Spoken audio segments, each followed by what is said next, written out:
সকল বন্ধুদেরকে স্বাগত জানাচ্ছি। অনেক দিন আসতে পারিনি তোমাদের সামনে আজকে এসেছি। সেই অনেক পুরনোই ভিডিও নিয়ে যে পুজোর সময় করেছি। পুজো পার্বণ নিয়ে ভীষণই ব্যস্ত ছিলাম, তার মধ্যে শরীর সাথ দেয় না, এরপরেই পরিশ্রমের জন্য আসতে পারিনি। আজকে আমি চিনি দিয়ে নারকেলের নাড়ু কীভাবে করি সেটাই তোমাদেরকে দেখাচ্ছি। এবার একদম অথেন্টিক নিয়মে তোমাদেরকে দেখাচ্ছি। সেই নিয়মে ফলো করে তোমরা চিনির নাড়ুটা করতে পারো। চিনির নাড়ুটা সবাই বেশি পছন্দ করে।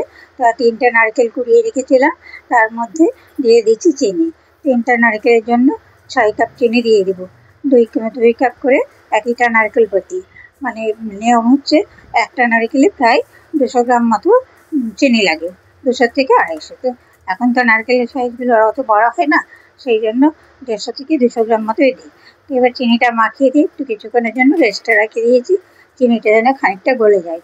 এর মধ্যে কোনো জল বা দুধ ব্যবহার করব না, তাহলে দুধ ব্যবহার করলে না একটু তাড়াতাড়ি নষ্ট হয়। আর চিনির নাড়ু এমনি একটু কম থাকে গুড়ের নাড়ুর চেয়ে, সেই জন্য চিনির নাড়ুতে আরও বিশেষ করে কিছু ব্যবহার করব না। দুধ ব্যবহার করলে না আরও বেশি তাড়াতাড়ি খারাপ হয়।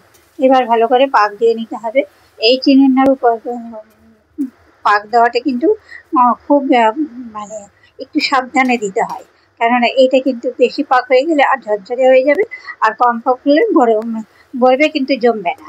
এই দুটোর মধ্যে দেখে নিতে হবে যে ঠিক কোন সময়টা দেখা যাবে, যখন দেখা যাবে যে নারকেলের নাড়ুগুলো যখন নাড়া হচ্ছে, কড়াই থেকে ছেড়ে দিচ্ছে, কড়াইয়ে সেটে যাচ্ছে না, সেই সময় বুঝে নিতে হবে নাড়ুর পাকটা হয়ে গেছে। এবার সেই সময় আমরা নারকেলগুলো নামিয়ে নেব। নামিয়ে আস্তে আস্তে কিন্তু এবার নাড়ুর পাক ভরাতে হবে। এবার নাড়ু কিন্তু চিনির নাড়ু কিন্তু হাতে তেল ঘি দিয়ে করা যায় না, নারকেল জল দিয়েই করতে হয়। সেই নারকেলের জলটা রেখে দিতে হয়, সেই নারকেলের জলটা হাতে নিয়েই করতে হয়। পাকটা আমার কিন্তু অনেকটাই হয়ে গেছে, দেখো তোমরা দেখতে পাচ্ছ, একদম করছে না, লাগছে না কড়াইয়ে। এবার একটু নিয়ে দেখে নিচ্ছি পাকিয়ে যে বেশ গোল হয়ে পাকছে না হাতে সেটে যাচ্ছে। দেখো হাতে সারছে না, সুন্দর হয়ে গেছে। আর এটা খুব গরম গরম করতে হয়, হাতটা একদম লাল হয়ে পুড়ে পড়ার মতো হয়ে যায়। এবার একটা থালার মধ্যে নামিয়ে নেব, নামিয়ে নিয়ে একটু একটু করে নামাবো, বেশি ঠান্ডা হয়ে গেলে ঝরঝরে হয়ে যাবে। এইভাবে তাড়াতাড়ি করে গরম গরম একদম পাক দিয়ে নাড়ুগুলো ভরে নিতে হবে। তোমাদের কে কোথা থেকে দেখছো বলবে, তোমরা কে নাড়ু গড়েছিলে পুজোতে বলবে। আমি তো দীর্ঘদিন আসতে পারিনি তোমাদের সামনে, তাই তোমাদের কাছে ক্ষমা চেয়ে নিচ্ছি। যারা যেখান থেকেই দেখো আমাকে কমেন্ট করে জানিও, আর আমার ভালোবাসা নিয়েও আর পাশে থেকো। প্লিজ চ্যানেলটা সাবস্ক্রাইব করে পাশে থেকো, আর লাইক করো, শেয়ার করো, কমেন্ট করে জানিও।